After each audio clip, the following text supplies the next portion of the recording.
Hello दोस्तों, स्वागत है आपका हमारे चैनल PKS ऑफिशियल में। इसके पिछले क्लासेस में हम सभी साइंस स्पेशल सीरीज का 22वां क्लास किए थे। सभी क्लासेस में आप सभी को स्टैंडर्ड क्वेश्चंस जो एग्जाम में आने वाले संभावित प्रश्न हैं उन्हीं प्रश्नों को कराया जा रहा है। यह क्लास टोटली RRB ALP पर फोकस किया गया है, जिससे आप अपनी ALP का एग्जाम आसानी से प्रिपेयर कर सकते हैं। क्लास को अंत तक देखें ताकि आप अपनी प्रिपरेशन को और ज्यादा इम्प्रूव कर सकें। यह साइंस स्पेशल सीरीज आप सभी को कैसा लग रहा है कमेंट करके जरूर बताइएगा। चैनल पर नए हैं तो चैनल को सब्सक्राइब कर दीजिएगा ताकि RRB ALP टेक्नीशियन से रिलेटेड जितनी भी डेली क्लासेस यहाँ होती हैं वह आप तक डेली मिलती रहें। तो चलिए शुरू करते हैं। सबसे पहला क्वेश्चन है, DC मोटर के लिए इनमें से कौन से कथन सत्य हैं? कथन 1, विभक्त वलय का कार्य धारा के प्रवाह को उलटना है। कथन 2, चुंबकीय क्षेत्र के समानांतर सुरक्षित कुंडली की भुजाओं पर अधिकतम बल लगता है। कथन 3, प्रत्येक आधे घूर्णन के बाद धारा को उलटने की वजह से कुंडली में निरंतर घूर्णन होता रहता है। तो इसका राइट आंसर क्या होगा आप लोग कमेंट करके बताइए। देखिए, DC मोटर जो होता है इसके लिए सत्य कथन का चयन करना है। तो इसका राइट आंसर हो जाएगा, देखिए कथन जो 1 है, विभक्त वलय का कार्य धारा के प्रवाह को उलटना है, तो ये कथन क्या है, सही हो जाएगा। कथन 1 सही है क्योंकि विभक्त वलय का कार्य जो होता है वो धारा के प्रवाह को उलटना ही इसका कार्य है। ठीक है। दूसरा कथन क्या है, देखिए दूसरा कथन बोल रहा है चुंबकीय क्षेत्र के समानांतर सुरक्षित कुंडली की भुजाओं पर अधिकतम बल लगता है, ये गलत बोला है, तो कथन 2 गलत हो जाएगा। कथन 3 जो है, प्रत्येक आधे घूर्णन के बाद धारा को उलटने की वजह से कुंडली में निरंतर घूर्णन होता रहता है, तो ये कथन सही है। तो कथन 1 और कथन 3 ये दोनों सही हो जाएगा। तो इसका राइट आंसर क्या होगा आप लोग कमेंट कीजिए। देखिए इसका राइट आंसर हो जाएगा ऑप्शन डी, 1 और 3 जो कथन है यह सही हो जाएगा। ठीक है। देखिए मोटर जो होता है विद्युत चुंबकीय प्रभाव के सिद्धांत पर कार्य करता है। जो मोटर होता है किसके सिद्धांत पर कार्य करता है, तो यह विद्युत चुंबकीय प्रभाव के सिद्धांत पर कार्य करता है, ये आप लोग जान लीजिए। और जो विद्युत मोटर होता है, ठीक है, यह सामान्यतः रूप से विद्युत ऊर्जा को यांत्रिक ऊर्जा में क्या करता है, बदल देता है। तो इतना बात आप लोग को जानना चाहिए ही चाहिए। ठीक है, आई होप आप लोग पूरा समझ गए होंगे। चलिए नेक्स्ट क्वेश्चन देखते हैं। नेक्स्ट क्वेश्चन है, निम्न अभिक्रिया डैश का उदाहरण है। यहां पर एक अभिक्रिया आप लोग को दिख रही है। इस अभिक्रिया को देखकर आप लोग को पता करना है कि यह अभिक्रिया उदासीनीकरण अभिक्रिया है या संयोजन अभिक्रिया है या अवक्षेपण अभिक्रिया है या अपघटन अभिक्रिया है। तो पहले हम लोग जान लेते हैं कि उदासीनी अभिक्रिया क्या होती है। तो देखिए, जब अम्ल और क्षार से अभिक्रिया करता है, यानी एसिड और बेस से अभिक्रिया दोनों में होता है, तो लवण एवं जल बनता है। ठीक है, जल का निर्माण होता है, इसी को हम लोग कहते हैं उदासीनी अभिक्रिया। ठीक है। उसके बाद देखिए, जो संयोजन अभिक्रिया है ये किसे कहते हैं, तो जब 2 या 2 से अधिक अभिकारक आपस में अभिक्रिया करके एक यौगिक का निर्माण करते हैं, उससे हम लोग संयोजन अभिक्रिया कहते हैं। उसके बाद देखिए, जो अवक्षेपण अभिक्रिया और अपघटन अभिक्रिया क्या होता है, देखिए जब उष्मा, प्रकाश तथा विद्युत के उपयोग द्वारा जब किसी पदार्थ को 2 या 2 से अधिक भागों में तोड़ा जाता है, इस अभिक्रिया को अपघटन अभिक्रिया कहते हैं। तो ठीक है, तो पहले इस अभिक्रिया को हम लोग देख लेते हैं। पहला है मैग्नीशियम हाइड्रोक्साइड और HCl, मैग्नीशियम और HCl यानी लवण, मैग्नीशियम और HCl यानी एक हो गया आपका क्षार बेस और एक हो गया एसिड, दोनों को मिलकर क्या बना है, MgCl2 और H2O, MgCl2 और H2O, तो क्या बना, लवण बना और जल बना। तो ये कौन सी अभिक्रिया हो जाएगी, तो ये अभिक्रिया हो जाएगी ऑप्शन ए, उदासीनी अभिक्रिया हो जाएगी, उदासीनीकरण की अभिक्रिया। इसमें क्या बना, एक अम्ल और ये जो है देख रहे हैं HCl क्या है, अम्ल है, और ये MgOH क्या है, क्षार है। जब दोनों में अभिक्रिया होगा तो क्या बनता है, तो लवण और जल का निर्माण होता है। ठीक है, तो इसलिए यह अभिक्रिया कौन सी अभिक्रिया कहलाएगी, तो उदासीनी अभिक्रिया कहलाएगी। इसका राइट आंसर ऑप्शन ए हो जाएगा। आई होप आप लोग पूरा समझ गए होंगे, कोई भी क्वेश्चन आपसे छूटेगा नहीं। चलिए नेक्स्ट क्वेश्चन देखते हैं। नेक्स्ट क्वेश्चन है, स्लाइडेन और स्वान द्वारा दिया गया कोशिका सिद्धांत निम्नलिखित में से किन जीवों पर लागू नहीं होता है? यहां पर पूछा है नहीं होता है। ऑप्शन ए कवकों पर, ऑप्शन बी जंतुओं पर, ऑप्शन सी विषाणुओं पर, ऑप्शन डी शैवालों पर। तो इसका राइट आंसर क्या होगा आप लोग कमेंट कीजिए। देखिए 1893 में जर्मनी के जो वनस्पति विज्ञान एमजे स्लाइडेन तथा जंतु वैज्ञानिक थियोडोर स्वान ने संयुक्त रूप से कोशिका सिद्धांत का प्रतिपादन किया था। किसने? स्लाइडेन और स्वान ने क्या दिया था? तो कोशिका सिद्धांत का प्रतिपादन किया था। कब किया था? तो 1893 में, इस ईस्वी में इन्होंने, स्लाइडेन और स्वान ने कोशिका सिद्धांत का प्रतिपादन किया था। ठीक है, तो ये पूछा है कि ये किन जीवों पर लागू नहीं होता है। ठीक है, तो देखिए कोशिका सिद्धांत के अनुसार सभी सजीवों का शरीर जो होता है यह कोशिकाओं से निर्मित होता है, लेकिन जो स्लाइडेन और स्वान द्वारा दिया गया कोशिका सिद्धांत विषाणुओं पर लागू नहीं होता है, यानी वायरस पर लागू नहीं होता है। इसका राइट आंसर ऑप्शन सी हो जाएगा। ठीक है, और कोशिका जीवन की क्या होती है? संरचनात्मक, कार्यात्मक तथा वंशागत इकाई होती है। कौन?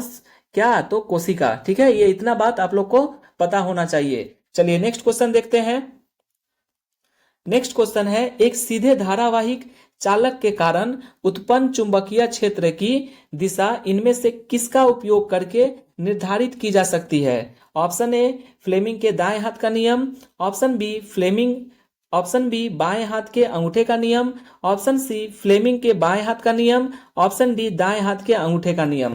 तो इसका राइट आंसर क्या होगा आप लोग कमेंट कीजिए। देखिए एक सीधे जो धारावाहिक होती है, धारावाहिक चालक के कारण उत्पन्न चुंबकीय क्षेत्र की दिशा जो होती है ये क्या होती है? तो दाएं हाथ के अंगूठे का नियम का निर्धारण की जा सकती है। तो इसका राइट आंसर ऑप्शन डी हो जाएगा। ठीक है, ऑप्शन डी इसका राइट आंसर हो जाएगा। देखिए चुंबकीय क्षेत्र की जो दिशा होती है वह किन नियमों का ज्ञात की जा सकती है? तो चुंबकीय क्षेत्र की जो दिशा होती है दाएं हाथ के हथेली के नियम से, दूसरा क्या है? मैक्सवेल के दाएं हाथ के नियम से, और मैक्सवेल के तीसरा जो है मैक्सवेल व दक्षिणावर्त पेंच का नियम से हम लोग क्या कर सकते हैं? चुंबकीय क्षेत्र की दिशा जो हो, चुंबकीय क्षेत्र की जो दिशा होती है इसको हम लोग ज्ञात कर सकते हैं नियमों का, इन तीनों नियमों से। ठीक है, तो इसमें दाएं हाथ की हथेली का नियम यानी अंगूठे का नियम जो है ये इसका राइट आंसर हो जाएगा। आई होप आप लोग पूरा समझ गए होंगे। चलिए नेक्स्ट क्वेश्चन देखते हैं।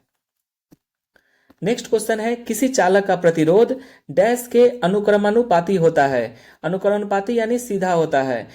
ऑप्शन ए चालक के टर्मिनलों के बीच आरोपित विभवांतर, ऑप्शन बी चालक से होकर प्रवाहित होने वाली धारा, ऑप्शन सी चालक के अनुप्रस्थ काट के क्षेत्रफल, ऑप्शन डी चालक की लंबाई।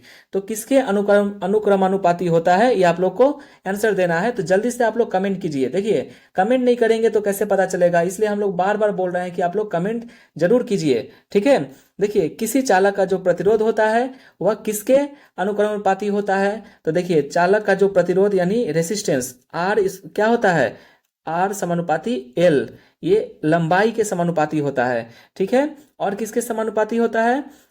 रेसिस्टेंस किसके समानुपाती होता है? तो एल यानी लंबाई के समानुपाती होता है। तो इसका राइट आंसर हो जाएगा ऑप्शन डी, चालक की लंबाई के समानुपाती यानी अनुक्रमानुपाती होता है। ठीक है, लेकिन उल्टा किसका होता है? तो उल्टा अगर पूछ दिया तो ये होता है resistance equal to L by A, यानी किसके समानुपाती हुआ? Rho equal to L by A यानी क्या होता है? एरिया यानी क्षेत्रफल, चालक के क्षेत्रफल का क्या होगा? व्युत्क्रमानुपाती होता है यानी उल्टा होता है। ठीक है, रेसिस्टेंस बढ़ेगा तो एरिया कमेगा, एरिया बढ़ेगा तो रेसिस्टेंस क्या होगा? घटेगा। ये इसका उल्टा होता है। तो ये आप लोग याद रखिएगा, रेसिस्टेंस किसके समानुपाती होता है? तो लंबाई के, चालक के लंबाई के, और व्युत्क्रमानुपाती होता है एरिया के। ठीक है, इतना आप लोग को पता होना ही चाहिए। ठीक है, चलिए नेक्स्ट क्वेश्चन देखते हैं। नेक्स्ट क्वेश्चन है, 5D क्षमता वाले एक उत्तल लेंस को -3D क्षमता वाले एक अवतल लेंस के साथ जोड़कर रखा गया है। इस संयोजन की फोकस दूरी कितनी होगी? ये आप लोग को बताना है। देखिए ये भी सब न्यूमेरिकल है।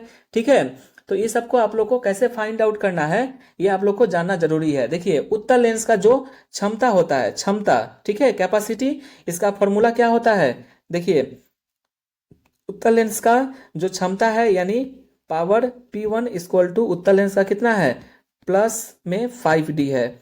ठीक है, और P2 यानी जो अवतल लेंस का जो क्षमता है P2 ये कितना है? 3D ही दिया है। देखिए यहाँ पर दिया गया है P1 मान लिए ये उत्तल लेंस का और 3D मान लिए ये अवतल लेंस का, ठीक है, -3D।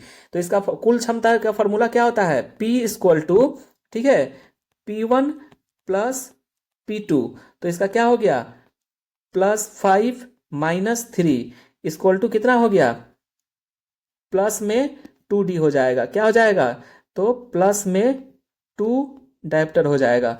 ठीक है, अब इसको हम लोग को इसमें पूछा गया है, लेंस के साथ जोड़ कर रखा गया, तो संयोजन की फोकस दूरी पूछा है। यहाँ पर देखिए फोकस दूरी कितनी होगी, ये तो हम लोग इसका शक्ति पता चल गया। ठीक है, 2 डायप्टर प्लस में आया, तो फोकस दूरी F इक्वल टू क्या होता है, तो F इक्वल टू हो जाएगा, सेंटीमीटर में है तो सेंटीमीटर में होने के कारण क्या होगा, 100/P। P कितना आया है हमारा, पावर कितना आया है, तो 2 डायोप्टर, तो +2 यहाँ पर हम लिख दिए।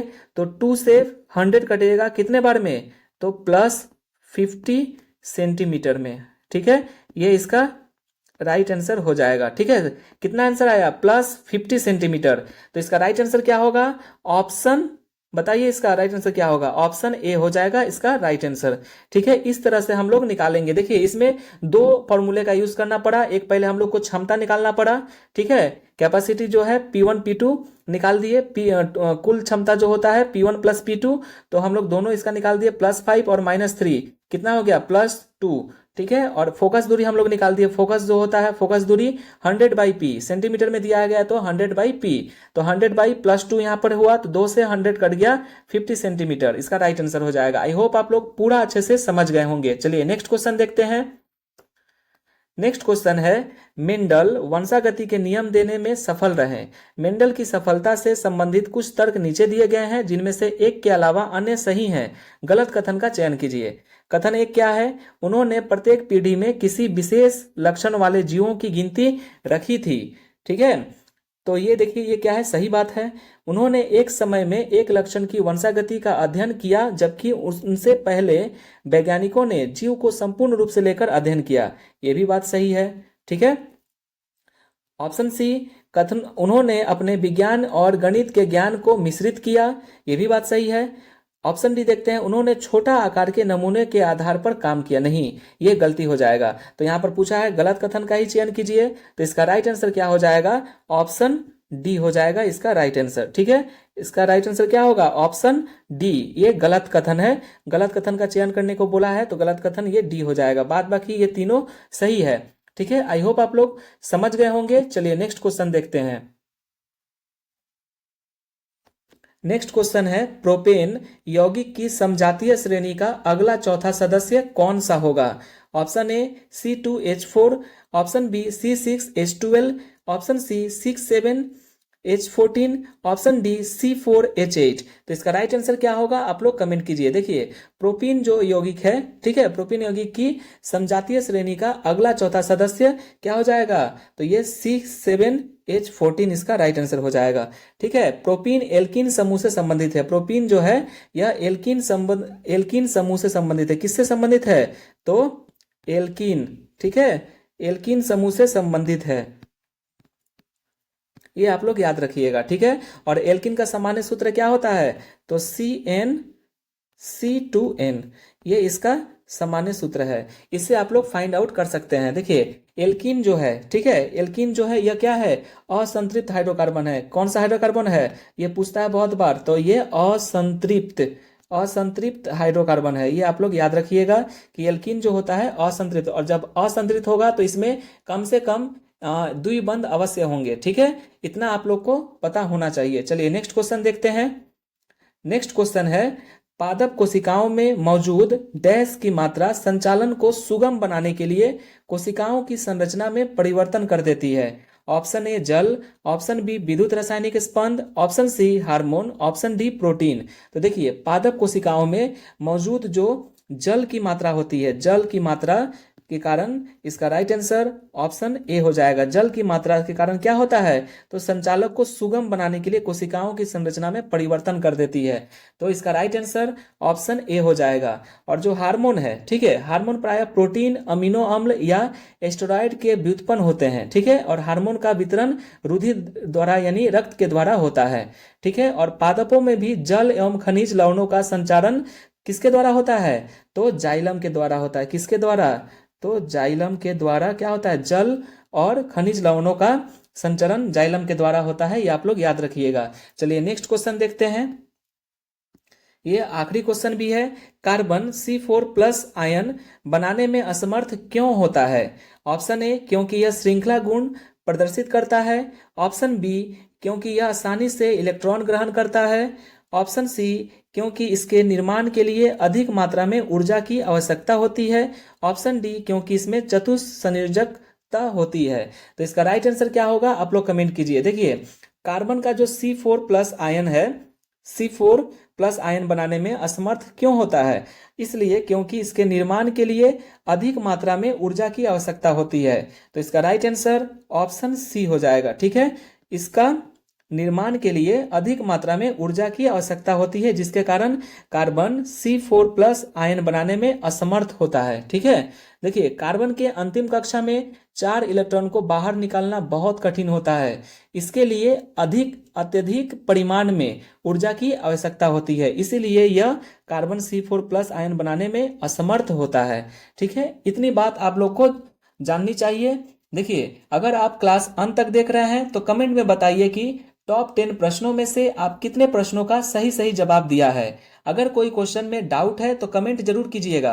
मन लगाकर पढ़ाई करें। मिलते हैं अगले वीडियो में, तब तक के लिए जय हिंद।